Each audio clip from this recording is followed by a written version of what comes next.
And if you are watching over at SuperTalk TV, you'll see that I'm not alone anymore in the Good Things studio. I have with me a friend who has been here before, Miss Chris. Never heard that one before, have you, Chris? Chris Lundin. He's the owner of A Slice of the Apple in Hattiesburg. And you have such a unique backstory to how you even made it to Mississippi. But I had to get you back in when you contacted me and said you have the only authentic New York style pizza now available in Hattiesburg. And so I thought, well, we got to unpack what all this is about. So welcome back. Thank you. So business must be doing fairly well for you to be expanding hours and to be adding in new and fun items onto the menu. Yeah. Pizza has completely took over the whole restaurant. So prior to the pizza invasion, what was sort of like that go-to thing at A Slice of the Apple that came from your home state of New York? Either the Reuben sandwich or the hot pastrami. Definitely. Is it still a good seller there? Oh, yeah. Oh, yeah. Okay, for those that may not remember when you joined us here, which I think was like a year or so ago on Good Things, before the pandemic, I think, or right after, yeah. Because you were one of those lucky small businesses who decided to open right before the pandemic sort of started. But your journey to Mississippi is an interesting one. So give us a little short recap of how you found Mississippi to be your home. From New York, born and raised, grew up, just wanted to branch out, see more chances, more places that offer chances. And it's pretty much like a dart on the map. Came to visit, stayed for 2 weeks, and packed my stuff, came down, and been here since. But you went back home and you had a hankering for a sandwich, Yes. which you realized you couldn't get here in the Magnolia State, which would be an authentic Reuben sandwich. So you decided, like, why not? I'll just open up my own deli there in Hattiesburg, and convinced your mom to move down to the Magnolia State as well to help you in your efforts, which I just love everything about that. Mom's still with us? Mm-hmm. She's working right now. She's working. Well, shout out to Mom for taking over the deli while you're here on Good Things. Where did the pizza even come in? I mean, things were going good. I saw that you were expanding your hours. Was it another, like, personal hankering for pizza and you just realized you couldn't find it? It was always a thought from when I moved here. Everybody, when you think of New York, you think of pizza. New York pizza. It's the best pizza in the world. And there's nowhere else in the state. Everybody claims New York style pizza. It's not the same.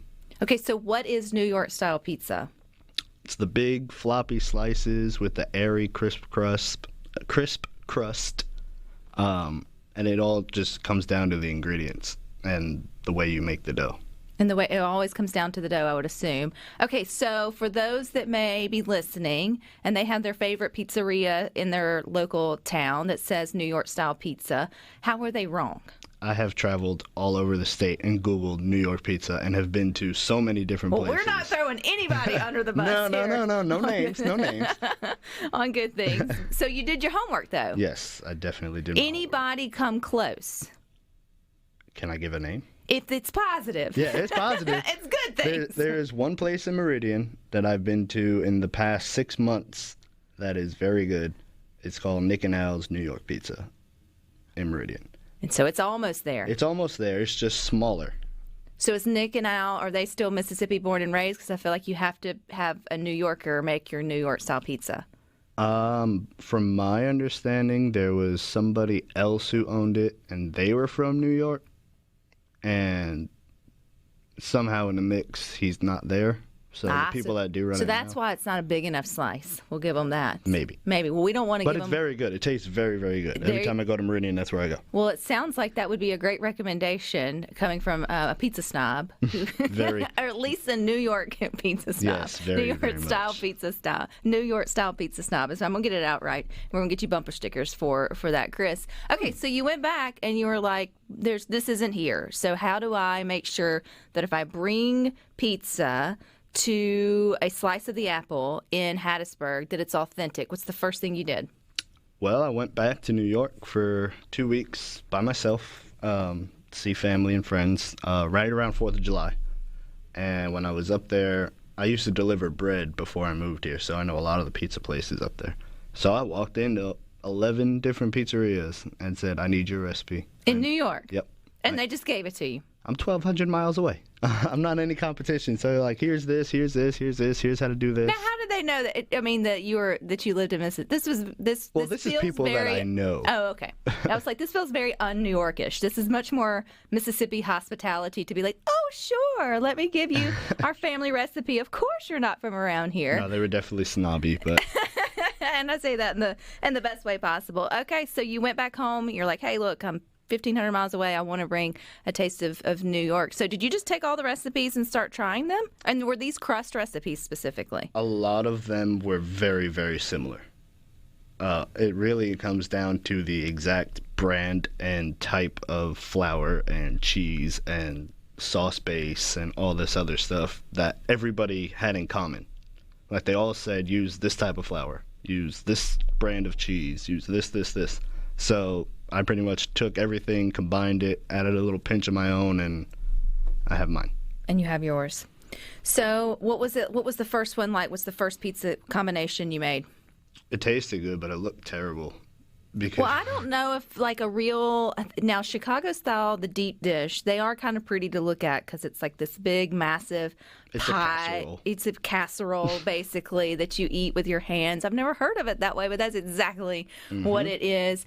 But then when I think of New York style pizza, I do think of like the floppier. It's greasy. You fold it over. You're not worried about. It's kind of like barbecue here in the South. You're not worried about looking cute while you're eating it. You're just all about enjoying it. So I wouldn't say that it looked ugly would have, deterred me from trying it. So what about it wasn't aesthetically pleasing to you, Chris? Well, believe it or not, stretching a pizza is not easy at all. And the pies are 18 inches. And when you say across. stretching, help us out with that. What does that mean? Okay, so when you make the dough, you have to weigh it out and cut it into little dough balls. But to make the pizza, you have to stretch the balls into a disc. But there's certain you have to. Is that where the whole people flying Throw around it their in the head, air, all throwing that it around stuff, and turning around? I so can't throw it in the air. So that's there's a purpose to that. They're trying to make it. They're not just. It's not just party tricks. It's one way to make it perfectly round.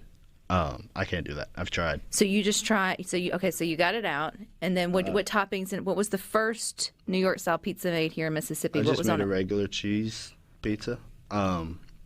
But like I said, I could not, for the life of me, get it circular at all. It wound up coming out like an oval with holes in it, and it tasted good, but it was not appealing to the eye at all. So how much pizza did you eat before you figured out how to get it? It was like Thanksgiving for myself. I went through 30, 40 pounds of dough before I figured out. Were your customers there at a slice of the apple telling you they wanted pizza, or was this something you just knew they needed and they didn't know it? There's been a lot of people since I opened. I'm waiting for that New York pizza. When are you going to bring the New York pizza? I want the New York pizza. So who in your small circle who were your taste testers while you were in the back trying to figure it out? My mom for sure. She was up there. I made her come up there. And my employees. And then I just had some. I would be in the back making pizza while everybody's making sandwiches. And if I have a customer in here that's waiting for a sandwich, I'd bring them a slice. Like, here, try this. It's not even on the menu yet. Let me know what you think. And that's pretty much how I got it to where it is now.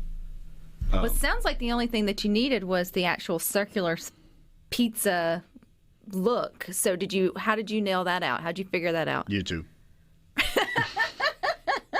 What? You can learn everything from YouTube these days. Why would I not expect anything different from you, Chris? So what did you do? Did you just type in how to stretch a pizza? How to stretch a pizza. Or how to stretch a New York pizza. See, when I was up there was one pizzeria called Tomato and Basil. A friend of mine's uncle owns it.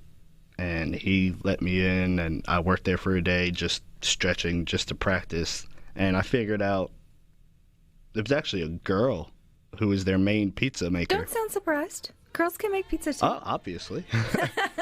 But she showed me. And I took that, and then I wound up YouTubing it when I came back because I forgot already. And then the rest, as they say, is history. But we've got more coming up next with Chris from A Slice of the Apple in Hattiesburg. But you tell us on the C Spire text line, 601-879-4395, New York style or Chicago style. We'll have a little bit of a debate coming up next. New York. Connect there. Now, we can't teach you how to, I guess, stretch a pizza pie on our YouTube channel, but there's other ways that you can do it online, and that's how our guest, Chris, learned the last skill he needed, I would say, to bring authentic New York-style pizza to his local eatery there in Hattiesburg, A Slice of the Apple. And I've asked you on the C Spire text line to let us know. Let's just get in a little fun debate, although Chris is going to take it personal if you don't say New York. If you had a choice, New York-style versus a Chicago-style pizza, but you were saying, man, they're just so totally different in terms of taste, texture. Now, Rhino, you can actually have personal experience in the New York-style pizza. So what makes it so special, do you think? It's the ease of eating it compared to the Chicago style. Because you when you go to New York and you get a New York style pizza, or if you go to a Slice of the Apple in Hattiesburg, you're going to get this gigantic slice of a huge pie, and it's going to be served to you on 2 paper plates, which seems like it would be cumbersome.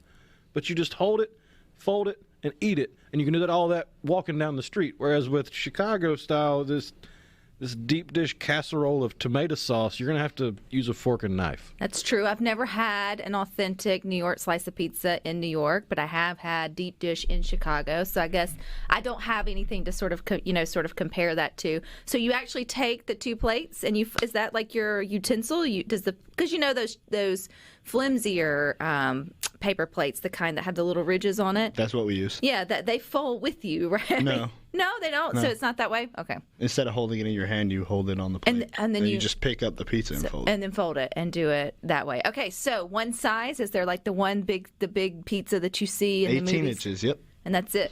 Mm-hmm. And okay, so you do offer different types of flavors with your New York style pizza, because I saw where today is, what's today? You White have Pie Wednesday. White Pie Wednesday. And on your Facebook page, folks are going crazy over this. So what is a white pie? From my knowledge, it originated in New York. It's pretty much, it's an 18-inch pizza. There's no sauce. It is what you guys pronounce ricotta cheese. And how do you pronounce it? Ricotta. What? Okay, say it. Wait. Ricotta. Ricotta. Ricotta. Ricotta. Oh God. I'm not. I was going to New York give Italian. Yes, I was going to give it a try, and then I'm like, no, ricotta. Ricotta. There you go. Ricotta. Say it faster. Yeah, no. Ricotta, and you're right. Here in the South, it is ricotta cheese, and so so is that secret to some of the to the white sauce? There is no sauce. There is no sauce, so it's just ricotta cheese is just like a creamy cheese, pretty much. It's that mozzarella cheese, Parmesan cheese, fresh chopped garlic with an olive oil drizzle on it, and that's it. And then it just bakes. Mm-hmm. Do you bake it in a normal oven, or do you have like a I have a pizza oven, very high heat, very expensive pizza oven. But that's what makes it. That's what helps make that. Also, what makes it a New York style too. That has that crispy, sort of airy, as you mentioned, sort of texture to it. Okay, what are some of the other authentic flavors that you have? Well, we have the Margarita, which is popular, which is fresh mozzarella, fresh basil. I actually grow the basil in front of the store in flower pots. Really? So when people order it, I go outside and pick the leaves off of it, wash it, and use that. That one's popular. We have a buffalo chicken pizza that's really good. Buffalo chicken. So when you finally put it on the menu, Chris, there at A Slice of the Apple in Hattiesburg, was it just instant? People enjoyed it? Or did you have to convince them? Or as soon as it dropped, as soon as I made the first post, I had a line of people the next day. And they were calling orders. I want to order this, I want to order this, I want to order this. And it blew up. It completely overtaken the rest of my menu. Which you got runner-up to, I think this past year, for Best Sandwich, you mentioned. Yeah. Every year they have the Best of the Pine Belt, which is Laurel and South, and they have different categories, best this, best that, best this. And we got runner-up to for Best Sandwich this year. That's pretty cool. And how many years have you been in business now? This is our second, going to be our third in December. That's pretty cool. You've come a long way in just 2 to 3 short years, and you survived the pandemic. You've survived, so many other things, working different jobs and all the things to sort of make this happen. And it's still interesting to think, Chris, I mean, back to the first of your story is just you moved to Mississippi on a whim. You enjoyed the hospitality in the state, but you missed the flavors of home, which is New York. And you thought, okay, well, I'll bring it here. And now it's working. Is it surprising to you that Mississippians connect to the New York flavors the way that they have? I mean, no, just not sound biased, but we do have the most diverse culture food-wise that I'd say in the country. If you're walking down the street in New York, and he can vouch, you can have a Japanese restaurant right next to an Indian restaurant, across the street from Thai food, next to an Italian restaurant, and everybody in there is authentic from that country. So you get the authentic flavors, not just some random person. I think I'm going to open a Thai restaurant because I like Thai food. It's from the actual countries. People come with their culture and present the food, and that's what makes New York's food scene a lot different than anywhere else. That's fair. But so if you would say, but still, when you think of pizza, it feels like something that could be replicated, wherever. But you are proving that that is not true, because it all comes down to it's like you couldn't do barbecue just anywhere. It is a science. It's really it's more than I thought it would be. It's a lot now that I've been doing it, it's easier, but it was a lot harder than I thought it was going to be. So first the sandwiches, the Reuben. Which sandwich got runner up? It was just best sandwiches overall. Best sandwiches overall. So you can't. And so then the pizza. What's next for a slice of apple to bring to Mississippi? Well, I can't tell that. Well, that I'll come means back and I'll you'll tell have you to when come I back do. and sort of tell you there. So what's your favorite way to order your pizza? Call it in. What I mean, like, what's the like if Chris was gonna, order a pizza from a slice of the apple, which would he do? Or if you're a newbie, which one would you do? Either you can't go wrong with just the cheese, but either the meat lovers is really good, really, really popular, or the white pie. You take a lot of attention to ingredients and sourcing out. I know, especially with your sandwiches, the last time you visited us here on Good Things, making sure that quality was not overlooked at all. You mentioned the cheese. That's interesting to me. Can you give us any secrets behind the cheese to a traditional New York or an authentic New York style pizza? Well, I can say the cheese we use is 100% mozzarella cheese from California cows. There's a company, a brand, if you will, of cheese that all the pizzerias in New York use. That's one thing they all had in common, was this brand. And it is very hard to find that brand down here, but I managed to source it out of Texas. So my cheese actually comes from Texas just to get it here. There's nowhere local, the big food distributors around here don't carry it. Well, this just goes to show to your, commitment when you say that you're bringing a slice of the apple or a slice of New York City to Mississippi. You do your best to keep it as if you were walking down the street there and stopping for a slice of pizza. So what other way would you order it in New York that maybe we're not accustomed to here in the South? By the slice. Oh. Do you sell it by the slice? We do. I mean, other than because it's so big. I never thought about that. So you're right. So if you go into your other local, usually you buy personal pan or you buy by the pizza. You don't always just buy by the slice. Have your customers caught on to that? Very much during our lunch rush. We get a lunch rush from about 11:30 to 2, where people come in. Let me get 2 cheese, 1 pepperoni. And so you can mix and match. Yeah. Depending on what I have out. I have a cheese out always, and then whatever I feel like making, I'll put out, and we'll sell it by the slice. Like White Pie Wednesday, which is today, is the only day you can get a white slice without ordering a whole pie.